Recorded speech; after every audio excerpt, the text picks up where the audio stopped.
ಶಿವಮೊಗ್ಗದ ಗಾಂಧಿ ಬಜಾರಿನಲ್ಲಿರುವ 3 ಅಂಗಡಿಗಳಿಗೆ ರೇಡ್ ಮಾಡಲಾಗಿದೆ. ಸಿಂಗಲ್ ಯೂಸ್ ಪ್ಲಾಸ್ಟಿಕ್ ಬ್ಯಾನ್ ಆಗಿದ್ದರೂ ಕೂಡ ಉಪಯೋಗಿಸುತ್ತಿರುವ ಅಂಗಡಿಗಳಿಗೆ ರೇಡ್ ಮಾಡಿ ಸಿಂಗಲ್ ಯೂಸ್ ಪ್ಲಾಸ್ಟಿಕ್ ಸೀಸ್ ಮಾಡಿ ಮಾಲೀಕರಿಗೆ ದಂಡ ವಿಧಿಸಲಾಯಿತು. ಮುಂದೆ ಇದೇ ತಪ್ಪು ಮಾಡಿದರೆ ಈ ಅಂಗಡಿಗಳಿಗೆ ಕ್ಲೋಸ್ ಮಾಡಿ ಲೈಸೆನ್ಸ್ ಕ್ಯಾನ್ಸಲ್ ಮಾಡಲಾಗುತ್ತದೆ ಎಂದು ಅಧಿಕಾರಿಗಳು ತಿಳಿಸಿದರು. ಅದನ್ನೆಲ್ಲ ನಾವು ಈ ದಿನ ರೇಡ್ ಮಾಡೋಕ್ಕೆ ಬಂದಿದ್ದೀವಿ. ಸಿಂಗಲ್ ಯೂಸ್ ಪ್ಲಾಸ್ಟಿಕ್ಕು ಬ್ಯಾನ್ ಆಗಿರೋದ್ರಿಂದ ಈಗ ವರ್ಧಮಾನು ಹಾಗೂ ಈಗಲು ಪಟೇಲು ಆಮೇಲೆ ನೌಕಾ ಇವೆಲ್ಲ ಅಂಗಡಿಗಳಿಗೆ 3 ಅಂಗಡಿಗಳನ್ನ ನಾವು ರೇಡ್ ಮಾಡಿದ್ದೀವಿ. ಸಿಂಗಲ್ ಯೂಸ್ ಪ್ಲಾಸ್ಟಿಕ್ ಎಲ್ಲ ಸೀಸ್ ಮಾಡಿ ಮಾಲೀಕರಿಗೆ ದಂಡವನ್ನು ವಿಧಿಸಿದ್ದೀವಿ. ಇನ್ನು ಮುಂದೆ ಇದೇ ಥರ ಕಂಟಿನ್ಯೂ ಮಾಡಿದರೆ ನಾವು ಈ ಶಾಪ್ಗಳನ್ನ ಕ್ಲೋಸ್ ಮಾಡ್ತೀವಿ, ಲೈಸೆನ್ಸ್ ಕೂಡ ಕ್ಯಾನ್ಸಲ್ ಮಾಡ್ತಾಯಿದ್ದೀವಿ.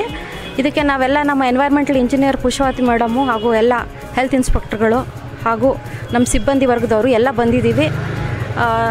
ಇದರಿಂದ ತುಂಬಾ ಮಹಾನಗರ ಪಾಲಿಕೆ ವ್ಯಾಪ್ತಿಯಲ್ಲಿ ತುಂಬಾ ಪೊಲ್ಯೂಷನ್ ಆಗ್ತಾಯಿದೆ ಹಾಗೂ ಪ್ಲಾಸ್ಟಿಕ್ ಅಲ್ಲಿ ಇಲ್ಲಿ ಬಿಸಾಕ್ತಾರೆ.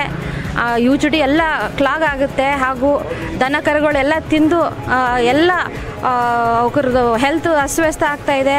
ಸಾರ್ವಜನಿಕರಿಗೂ ಕೂಡ ತುಂಬ ಹೆಲ್ತ್ ಪ್ರಾಬ್ಲಮ್ಸ್ ಆಗ್ತಾಯಿದೆ. ಅದಕ್ಕೆ ಸಾರ್ವಜನಿಕರಲ್ಲಿ ಮನವಿ, ಸಿಂಗಲ್ ಯೂಸ್ ಪ್ಲಾಸ್ಟಿಕ್ ದಯಮಾಡಿ ಯೂಸ್ ಮಾಡಬೇಡಿ.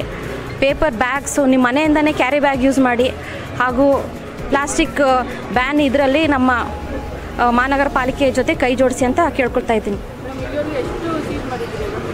ಇಲ್ಲಿವರೆಗೂ ನಾವು ಇಲ್ಲಿ ಗಾಂಧಿ ಬಜಾರಲ್ಲಿ 3 ಅಂಗಡಿ ವಿಸಿಟ್ ಮಾಡಿದ್ದೀವಿ. ಸಿಂಗಲ್ ಯೂಸ್ ಪ್ಲಾಸ್ಟಿಕ್ ಕವರ್ಸು, ಆಮೇಲೆ ಸಿಂಗಲ್ ಯೂಸ್ ಕಪ್ಸು ಆ್ಯಂಡ್ ಸ್ಟ್ರಾಗಳು, ಆಮೇಲೆ ಬ್ಯಾಗ್ಸು ಇವನ್ನೆಲ್ಲನೂ ನಾವು ಸೀಸ್ ಮಾಡಿದ್ದೀವಿ.